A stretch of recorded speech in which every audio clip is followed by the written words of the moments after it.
World champion बनने के बाद ऐश पे बहुत सारी जिम्मेदारी आ गई थी, इसी के साथ साथ बहुत सारा पैसा भी आ गया था, यानी कि ऐश बहुत ज्यादा अब अमीर बन चुका था। उसके पास एक घर था पैलेट टाउन में जो कि बहुत ज्यादा बड़ा था। बेसिकली पैलेट टाउन का सबसे अमीर आदमी अब ऐश बन चुका था।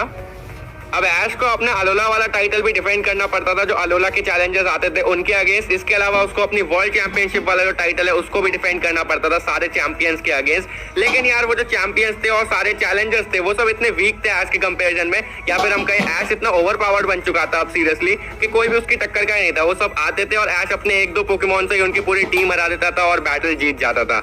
यानी कि अब ऐश के लिए बहुत ज्यादा आसान हो चुका था। ऐसे ही एक दो साल चलता रहता है और ऐश सबको हराता रहता है। तो अब ऐश ये सब चीज से बहुत ज्यादा बोर हो गया था। अब ऐश प्रोफेसर ओक के पास जाता है और उनसे कहता है कि मैं बहुत ज्यादा बोर हो चुका हूँ, अब कोई भी चैलेंजर मेरी टक्कर का है ही नहीं, बिल्कुल मजा ही नहीं आता, कोई इंटरेस्टिंग मैच ही नहीं दे पाता मुझे। प्रोफेसर ओक कहते हैं कि ऐसा इसी वजह से क्योंकि तुम बहुत ओवर पावर्ड हो चुके हो, तुम्हारे पोकेमॉन्स भी सारे बहुत ज्यादा ओवर पावर्ड हो चुके हैं, तो तुम कैसे ही किसी से हारोगे। तो ऐश बोलता है कि क्या कोई और टूर्नामेंट नहीं है जिसमें बहुत ज्यादा नेक्स्ट लेवल मेरे टक्कर के ट्रेनर हो। तो प्रोफेसर ओक उसे बताते हैं पोकेमॉन ग्रैंड मास्टर टूर्नामेंट के बारे में। वो बताते हैं कि ये टूर्नामेंट लेकिन अभी नहीं होने वाला, ये टूर्नामेंट हर 30 साल में एक बार होता है और ये टूर्नामेंट होने वाला है अगले 5 साल बाद।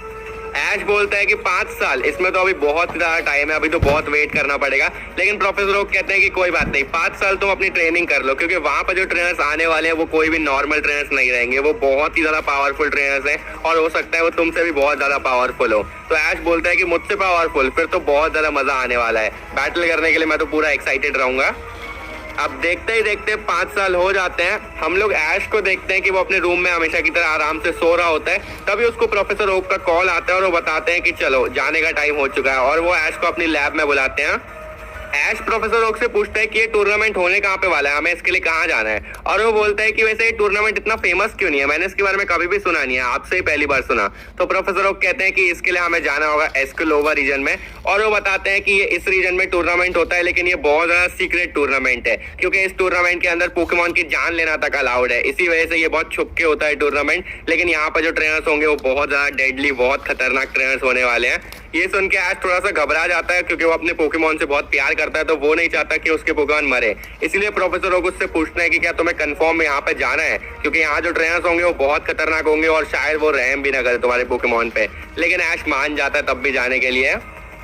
ऐश फाइनली एस्केलोबा रीजन में पहुंच जाता है और वहां के स्टेडियम में भी चला जाता है। वहां जाके ऐश को पता चलता है कि उसका सबसे पहला मैच होने वाला है आयरन मास्क नाम के एक बंदे के साथ में, जो कि जोटो रीजन से है। ऐश जैसे ही स्क्रीन पे उसकी फोटो देखता है वो बहुत ज्यादा चौंक जाता है, क्योंकि ऐश ने इस बंदे को पहले भी देखा था, इसने सिल्वी वाली मूवी के अंदर काफी धमाका मचाया था। अब इसके साथ ऐश की फर्स्ट बैटल होने वाली थी। ऐश और आयरन मास्क दोनों ही स्टेडियम में आते हैं और बैटल फाइनली स्टार्ट होती है। आयरन मास्क अपनी डार्क बॉल का यूज करता है और उसमें से पोकेमॉन निकालता है, जो कि है टायरानेटार। उसका टायरानेटार बहुत ज्यादा गुस्से में होता है, उसकी आंख बहुत खतरनाक लग रही होती है। ऐश कहता है कि ये तो काफी खतरनाक है, इसके लिए मुझे अपना काफी परफेक्ट पोकेमॉन निकालना होगा, और वो निकालता है अपने पिकाचू को।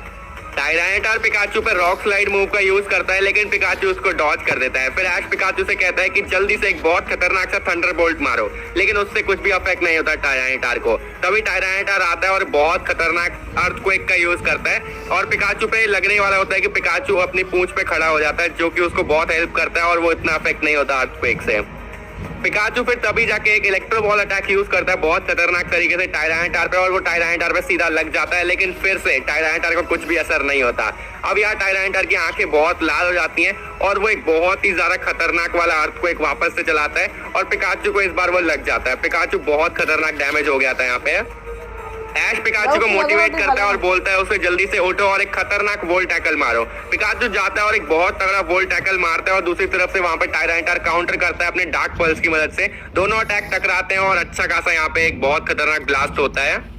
आयरन मास्क अपने टायरानेटार से कहता है कि चलो टायरानेटार, अब बहुत हो गया खेलना, अब स्मैकडाउन मूव यूज करो और खत्म कर दो इस पिकाचू को। दूसरी तरफ ऐश जो है वो यहाँ पे हल्की सी स्माइल करता है और कहता है कि चलो फाइनली कोई टक्कर का मिला, अब मजा आने वाला है। और तभी यहाँ पे पिकाचू जो है बहुत खतरनाक तरीके से एक थंडरबोल्ट यूज करता है, जो कि टायरानेटार को लग जाता है।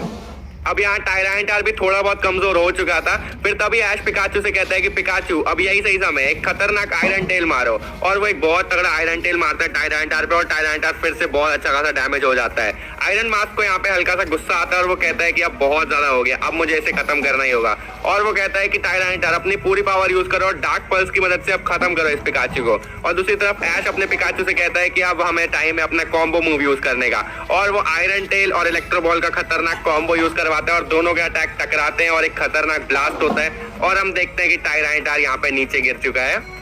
इस टूर्नामेंट में बस 1 वर्सेस 1 बैटल होती है, जिसकी वजह से यानी कि ऐश इस वाले बैटल को जीत चुका है। तो ऐश अपने पिकाचू के साथ में खुशी खुशी डांस कर रहा होता है कि तभी वो सामने देखता है कि वो जो ट्रेनर है और उसका टायरानिटार है, दोनों वहाँ पे जले हुए पड़े हैं, यानी कि उनकी राख पड़ी हुई है। और ऐश समझ जाता है कि यार ये कितना खतरनाक टूर्नामेंट है, यहाँ पे जो भी हारता है उसे मार दिया जाता है। अब टूर्नामेंट की बैटल्स आगे आगे बढ़ती हैं और फाइनल तक ऐश आ जाता है। अब फाइनल में आके ऐश को एक बहुत तगड़ा शॉक मिलता है, क्योंकि जो फाइनल में उसकी बैटल होने वाली थी वो होने वाली थी टोबियास के साथ में, जो कि ऐश का एक पुराना राइवल या फिर दोस्त टाइप का रह चुका है। बेसिकली ऐश इसको भी पहले से जानता है। अब यहाँ ऐश और टोबियास आमने सामने आ जाते हैं स्टेडियम में, दोनों बिल्कुल आमने सामने आ जाते हैं बैटल के लिए। तभी ऐश नोटिस करता है कि टोबियास बिल्कुल भी नॉर्मल नहीं लग रहा, उसकी जो आंखें हैं वो बहुत खतरनाक लग रही है, जैसे उसे किसी ने पोजेस कर रखा है। अब यहाँ पे ऐश सोचने लग जाता है कि इसके अगेंस्ट वो कौन सा पोकेमॉन निकाले जो कि टोबियास के पोकेमॉन को हरा सके। तभी टोबियास अपना पोकेमॉन निकालता है, जो कि होता है एक शैडो म्यूटू। ऐश यार यहाँ पे म्यूटू को देख के बहुत ज्यादा शॉक में आ जाता है। वो मन में सोचने लग जाता है कि अब वो जीत पाएगा कि नहीं इस बैटल को। लेकिन तभी वो अपना पोकेमॉन निकालता है, ऐश निकालता है चार्जर्ड को। ऐश कहता है कि चार्जर्ड मुझे यकीन है, हमने पहले भी आर्टिगोनो जैसे लेजेंडरी पोकेमॉन को हराया है, तो हम इसको भी जरूर हराएंगे। टोबियास अपने म्यूटू को शैडो बॉल अटैक यूज करने के लिए कहता है और म्यूटू खतरनाक वाला शैडो बॉल मारता है। दूसरी तरफ से ऐश अपने चार्जर्ड को एक फ्लेम थ्रोअर करने कहता है और दोनों का अटैक टकरा जाते हैं। तभी चार्जर्ड एक बहुत खतरनाक स्टील विंग अटैक मारने जाता है म्यूटू को, लेकिन म्यूटू उतने में ही एक बहुत खतरनाक मेगा पंच मार देता है चार्जर्ड को, जो कि सीधा उसके मुंह पे लगता है और उसको बहुत ज्यादा डैमेज करता है। टोबियास कहता है कि मुझे ज्यादा टाइम पास करने की आदत नहीं है, बैटल को खत्म करते हैं। और उसका जो म्यूटू है फिर तभी जायंट शैडो बॉल अटैक का यूज करता है। उसका शैडो बॉल इतना ज्यादा बड़ा और इतना खतरनाक होता है। दूसरी तरफ ऐश अपने चार्जर्ड से कहता है कि जल्दी से एक बहुत खतरनाक ओवर हीट यूज करो, जितनी भी ताकत है सब इसमें लगा दो। और फिर से दोनों के अटैक टकराते हैं, लेकिन हम लोग देखते हैं कि चार्जर्ड को बहुत तगड़ा डैमेज पहुंचा और वो जमीन पे गिरा हुआ है। दूसरी तरफ जो म्यूटू है वो वहां पे खड़ा होता है आराम से।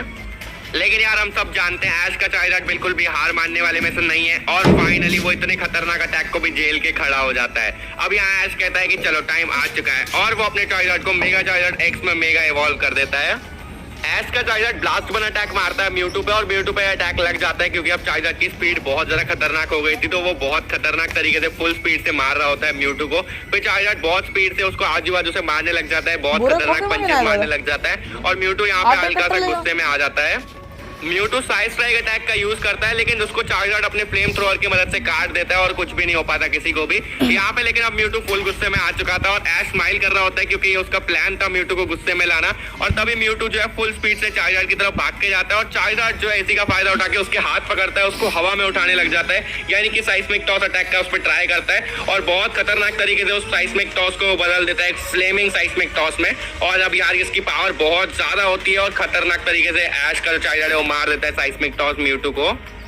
म्यूटू यहाँ पे बहुत ज्यादा बुरी हालत में आ गया होता है, वो जमीन पे गिरा होता है और वो थोड़ा उठने का ट्राई करता है, लेकिन ऐश कहता है कि चार्जर्ड उसको मौका ही मत दो और वो एक बहुत ज्यादा खतरनाक वाला ओवर हीट उस पर यूज कर देता है और इसी के साथ म्यूटू का यहाँ पे खेल खत्म हो जाता है। और म्यूटू को हम देखते हैं कि वो अपने नॉर्मल फॉर्म में आ जाता है शैडो वाले से हटके। ऐश अब इस टूर्नामेंट को जीत के बहुत ज्यादा खुश होता है, लेकिन तभी वो रियलाइज करता है कि उसके जीतने की वजह से अब टोबियास और म्यूटू जो है वो मरने वाले हैं। तभी ऐश को किसी एक मिस्टीरियस से बंदे की आवाज आती है और वो बताता है कि वो इस पोकेमॉन लीग का चेयरमैन है। तो ऐश उससे कहता है कि प्लीज इन्हें मारो मत, तुम जो भी कहोगे मैं वो करूंगा। तो वो बंदा कहता है कि तुम्हें मुझसे बैटल करनी पड़ेगी। ऐश मान जाता है। वो बंदा जैसे ही ऐश के सामने आता है, ऐश उसकी शक्ल देखता है तो बहुत ज्यादा चौंक जाता है, लेकिन यार हमें इसकी शक्ल नहीं दिखाई